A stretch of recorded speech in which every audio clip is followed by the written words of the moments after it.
Good morning to everyone.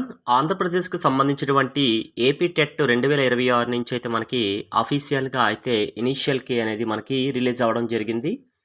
మీరు ఈ రకంగా ఆ వెబ్‌సైట్‌ని ఓపెన్ చేసుకున్నట్లయితే ఏపీ టెట్ 2026 ఇనీషియల్ కీ అలాగే రెస్పాన్స్ షీట్ రిలీజ్డ్ అనేసి మనకి బాక్స్ అనేది కనిపిస్తుంది. మీ యొక్క ఓ లాగిన్ ఐడీలో మీ క్యాండిడేట్ లాగిన్ ఐడీలో మీరు లాగిన్ అయ్యి మీ యొక్క రెస్పాన్స్ షీట్‌ని చెక్ చేసుకోవచ్చు. అయితే ఇక్కడ మనకి డాష్‌బోర్డ్‌లో చూసుకుంటే ఏపీ టెట్ 2026కి సంబంధించిన కీ చూసుకుంటే ఈ రకంగా వస్తుంది ఆన్సర్ కీ అనేది. ఓపెన్ చేసుకున్నట్లయితే టోటల్‌గా మనకి 65 ఇనీషియల్ కీస్ అయితే కొన్ని సబ్జెక్టులకు సంబంధించి రిలీజ్ అయింది. ఇందులో చూసుకుంటే ఎస్‌జిటిలు ఎక్కువగా మనకు కనిపిస్తున్నాయండి. SGT 1 year Telugu. వివిధ షిఫ్ట్‌లో ఎగ్జామ్స్ అనేది మనకి కండక్ట్ చేయడం జరిగింది కాబట్టి ఏ షిఫ్ట్ వాళ్ళకి ఏ క్వెషన్ పేపర్ వచ్చింది, బి వచ్చిందా, ఏ వచ్చిందా అని ఉంటది కదా!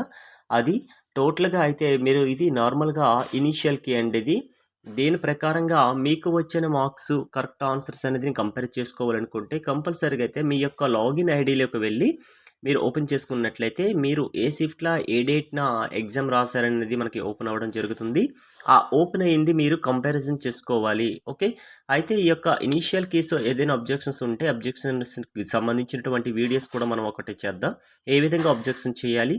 కంపల్సరీగా అయితే మీ యొక్క క్వెషన్ ఐడీ గుర్తుపెట్టేసుకోవాలి. ఏ క్వెషన్‌ని మీరు రైజ్ చేయాలనుకుంటున్నారో అయితే ఆ క్వెషన్‌లో ఏమైనా రాంగ్ ఉన్నదా? ఇవన్నీ కూడా మనకి కంపల్సరీగా అయితే మనం అబ్జెక్షన్ చేసుకోవచ్చండి. అయితే మీరు ఒక్కసారి అయితే చెక్ చేసుకోండి. క్లారిటీగా అన్నీ చెక్ చేసేసుకొని అబ్జెక్షన్స్ పెట్టండి.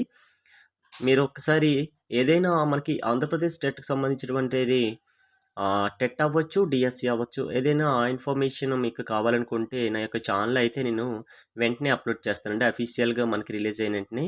ఓకే. Thanks for watching. ప్రతి ఒక్కరు కూడాను లైక్ చేసి సబ్స్క్రైబ్ చేసుకోండి. ఓకే. Thanks for watching.